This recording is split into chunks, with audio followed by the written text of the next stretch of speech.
Today, I'm trading in my wings for a commercial ticket as I head from Raleigh, North Carolina to the heart of country music, Nashville, Tennessee.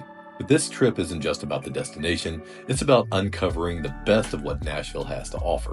From wild encounters at the Nashville Zoo to stepping into country music history at the Grand Ole Opry, and capping it off with the lively tunes of Honky Tonk Alley. I'll show you the must-see stops in this iconic city.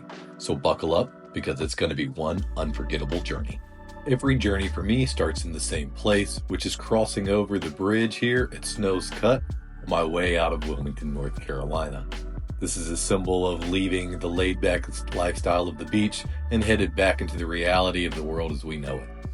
Normally, I would always stop to get some gas on the way out of town, and today is no different. Although it is New Year's Day, and I didn't take that into account as I pulled up to Costco to get some gas.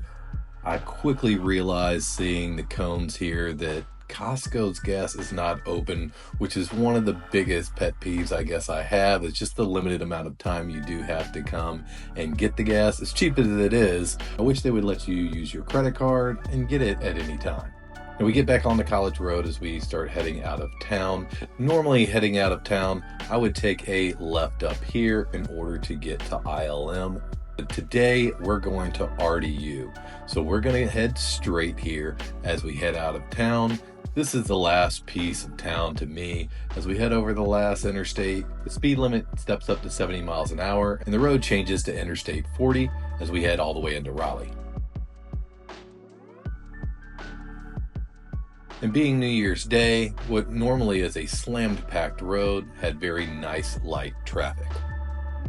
Now we finally arrived at our exit and we get off the interstate to start heading towards RDU. From here we get off, and today we're flying on Southwest, and I didn't really do my homework, but luckily enough I can tell here Terminal 1 has Southwest. So we pull off into the long-term parking area, and as we pull up we can see that it's going to be $21 a day, which really isn't that bad of a deal considering that it's a short walk from right here. One of the things that I love about this parking deck is the fact that it has every spot monitored. So as I pulled up, I could easily tell that the second floor was full and the third floor only had 16 spots. So we're gonna go all the way up to the fourth floor. Now, if you do come to RDU, you're probably going to want the smallest vehicle that you have because this roundabout and parking deck is a little tight for bigger vehicles like trucks. Once we get to the fourth floor, another thing that I love is that it numbers you in the direction, telling you how many spots are available where. If you haven't been in a parking deck that has these red and green lights, it's absolutely amazing and really makes you want to update all parking decks to this system. So finally we pull up and we find our space. After a quick ride down the elevator, we get into the atrium area of the parking deck, which is really nice and airy, but is also covered. Very well designed, and I love this new feature here at RDU. This has not always been here. So we've reached Terminal 1 and we start our approach in so that way we can get our bags checked in and get our trip started. After checking in our bags, we are TSA pre-check, which doesn't matter too much today as the lines aren't too crazy. Again, I think New Year's Day really helped us out here. Checking in on the boards, we can see everything is as it should be today, and we're going to do a little bit of adventuring around the terminal since we have some time. Starting at the far end of the terminal, we see that they have a beer garden that they'll be installing soon, as well as a very quick grab-and-go kiosk. They also have these flight stops that are located throughout the terminal, making it quick and easy to get those pharmacy-type needs or just waters, snacks, those type of items. They also have a Starbucks because we all need caffeine. I thought it was nice that they had a breast pump station or breastfeeding station for moms, as well as a salsaritas if you're into Mexican food, as well as my favorite restaurant locally in Raleigh, Char Grill. And they also had an American cafe, and a little bit of shopping could be done. I had to get a cheeseburger and onion rings from Char Grill. It's just the best. And after the crew gets us loaded up with all of our luggage and gas, we're ready to load up the plane and get this adventure started. So we taxi out on our 737 next to a 737 MAX, and after a short taxi, we load up onto the runway for our departure.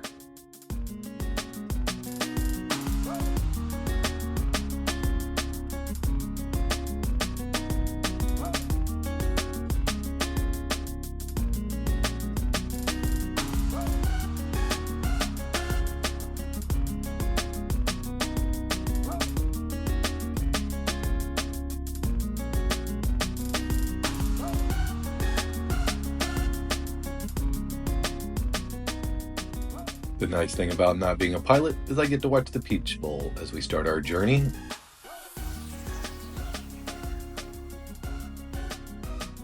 We had a thick overcast layer as we started our descent down into Nashville, which was really cool to be able to sit in a passenger seat one time without having to worry about there being too much turbulence.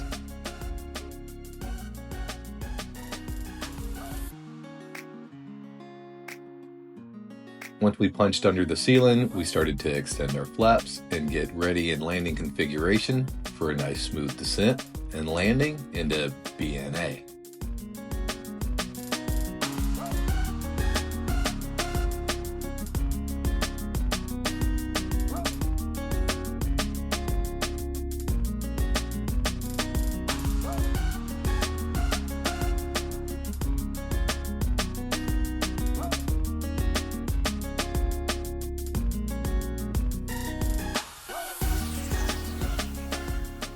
Once we make touchdown, the spoilers engage, flaps are fully done, applying the brakes, and it's time for us to exit the runway.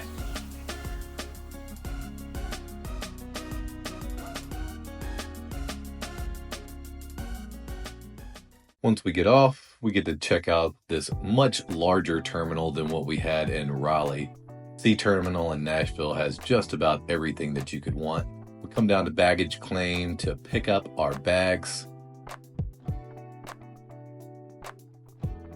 We come down the escalator to go and get our rental car, and then we head over to Eadley's Barbecue, which was absolutely fantastic and I highly recommend.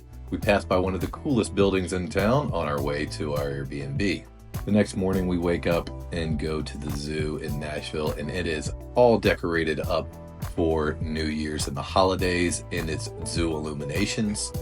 There was cool features like this all over the zoo, which I just thought was a nice added touch to being there at this time of year. Most of these were animal themed and geared towards all different types of animals, and had a very oriental or even Chinese type of design to them and colors.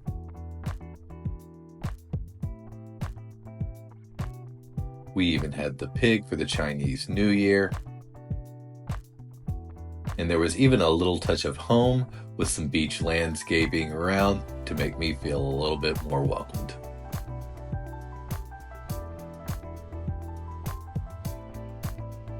And of course, they have their own pilot at the zoo. One of our first stops was the Unseen New World indoors. It was a little chilly, so it was nice to escape and check out the seahorses and other aquatic animals.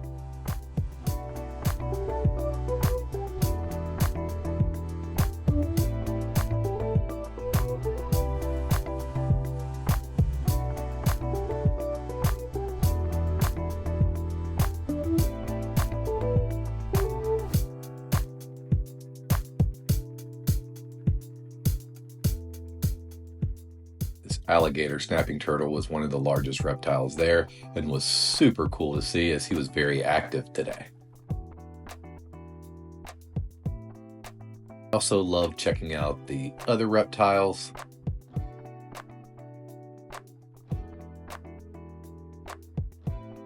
Frogs are some of my favorite.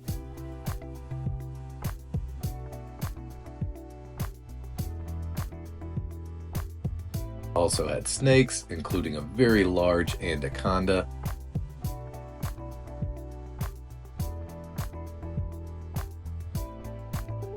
We even had a couple exhibits featuring lizards and turtles living together.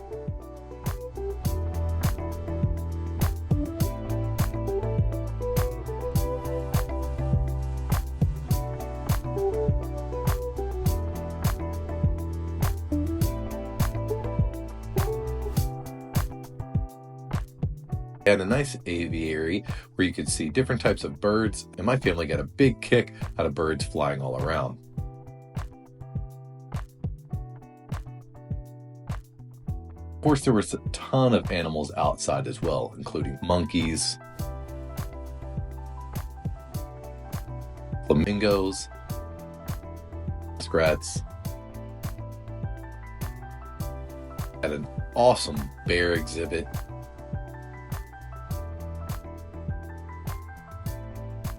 As well as a really cool area, specially designed for their tiger.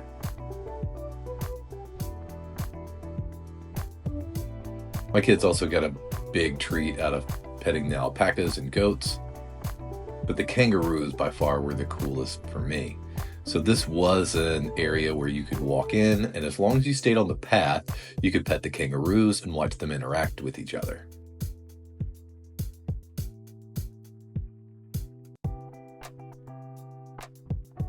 We even saw a couple start play fighting as we started to leave.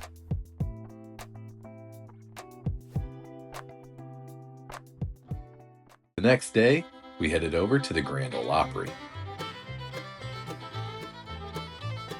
But before that, we had to stop and get lunch for Nashville's hot chicken and Hattie B's.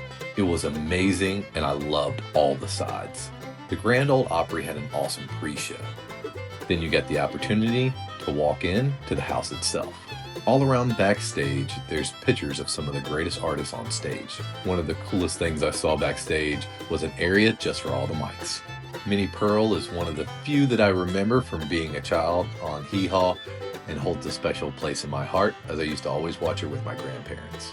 We then get to walk on to Soundstage A. Cool pictures of my girl Dolly all over the place. We then get to walk through the artist entrance and even see the Grand Ole Opry post office, which of course, box 163, you can write to Dolly herself. They had a great members area where you can see all the plaques from all the members who'd ever been inducted into the Grand Ole Opry. And of course, in the middle, you have to have a jumpsuit worn by Dolly herself. Some of the most impactful artists to me were Johnny Cash, Patsy Cline, Norma Jean, Garth Brooks, and the Queen of Country herself, Miss Dolly Parton. They also had 19 dressing rooms. 19. We got to poke our heads into, I think, all of them. And all of them were a little bit differently themed. And it was really cool to see all these backstage rooms where artists relax and prepare for their shows on stage.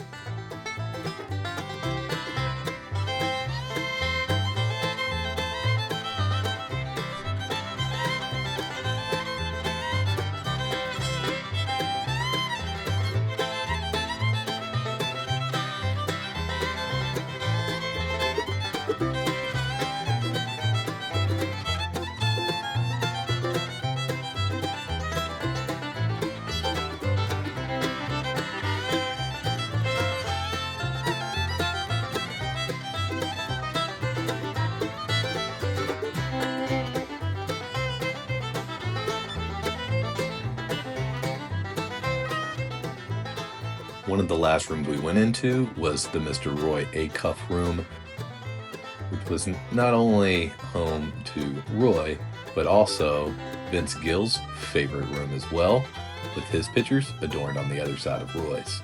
They also had locker rooms throughout, as well as different pieces of memorabilia from throughout Grand Ole Opry's history. And before you walk out on stage, they had a large family room. This was adorned with a large piece of artwork, as well as pictures from throughout the history of the Grand Ole Opry.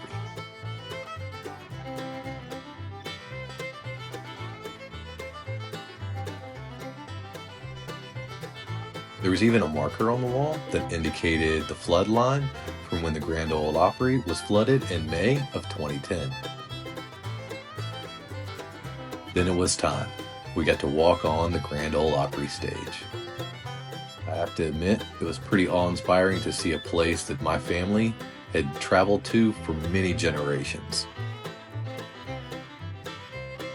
The auditorium sits 4,400 people, but it feels like it could sit so many more. Being able to stand there on the stage that you know so many amazing country singers have been was just a real thrill and treat, and I was really excited that we got to do this.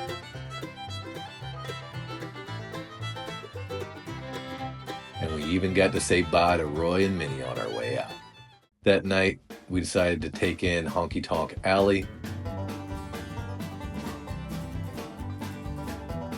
It was a lot of fun bouncing around from place to place to check out each scene, as they all had their own vibes. Some were a little bit more rock and roll, some were definitely more honky tonk.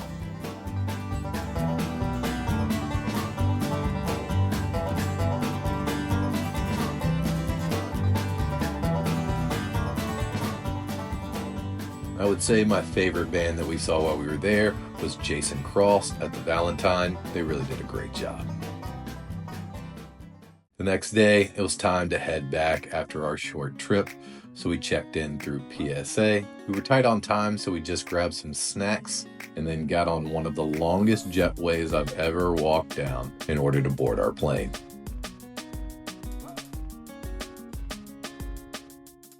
All loaded up on the 737 MAX, we're ready to receive our instructions and get our clearance from tower so we can start our taxi and take off to Raleigh.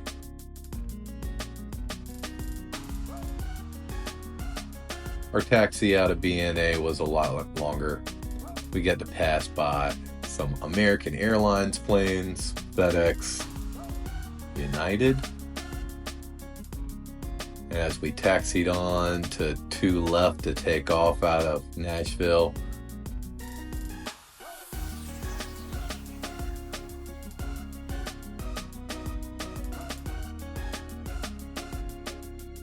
we even got to say bye to Delta as well.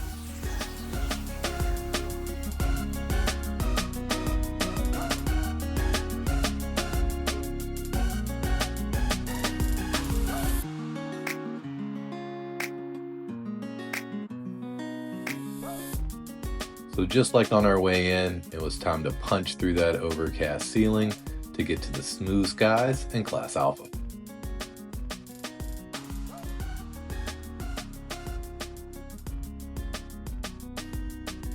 It was an absolute gorgeous flight, not too far away from sunset.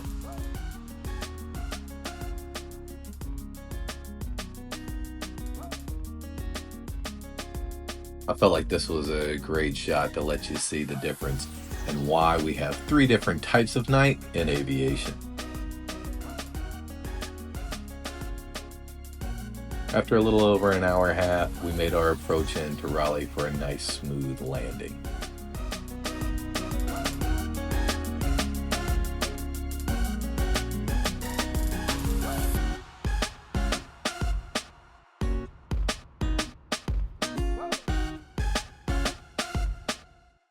What do you guys think? If you like more videos like this, let me know down in the comments below, as I'd love to hear your thoughts, or should I keep everything strictly aviation focused? Let me know if there's other things you would like to see as well, like more foods or our accommodations. I'd love to get your feedback. Don't forget to subscribe to the channel, and if you enjoyed this video, make sure you hit that like button. And I'll catch you guys in the next video.